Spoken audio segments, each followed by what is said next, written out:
दिनै 10 नभेम्बर हो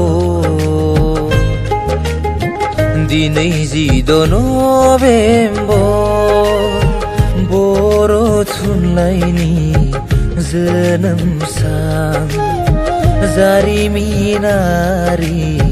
अरायथा गोसोखां सान जै जै जै अमलाराम शिवराम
फरायसालिनि गोरा सार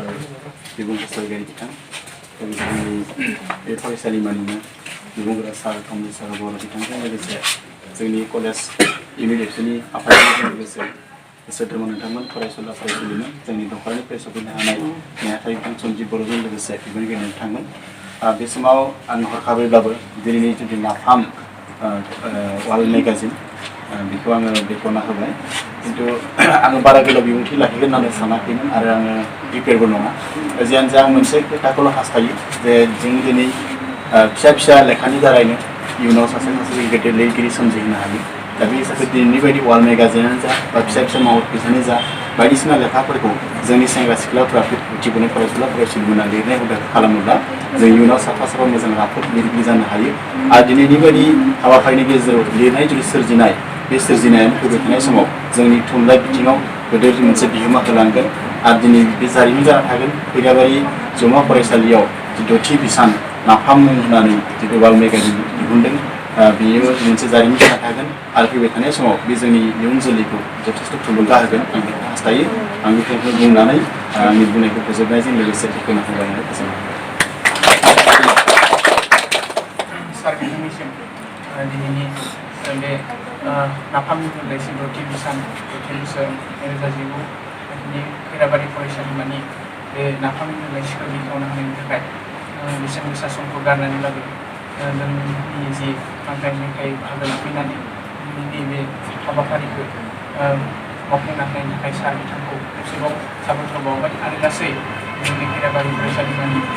लोगो बिबुंगोरा सार आरो आफादगिरि सार बिथांनिसिमबो आरो दख'रानि खैराबारि आनसलिक एबसुनि गासै बिबानगिरि आरो जोंनि बे हाबाफारि बाहागो लानाय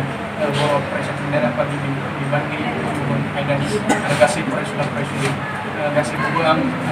खेबसेयैनो साबायखर बावनानै दिनैनि बे हाबाफारिखौ एसेयावनो फोजोबबाय होननानै फोसावनाय जाबाय।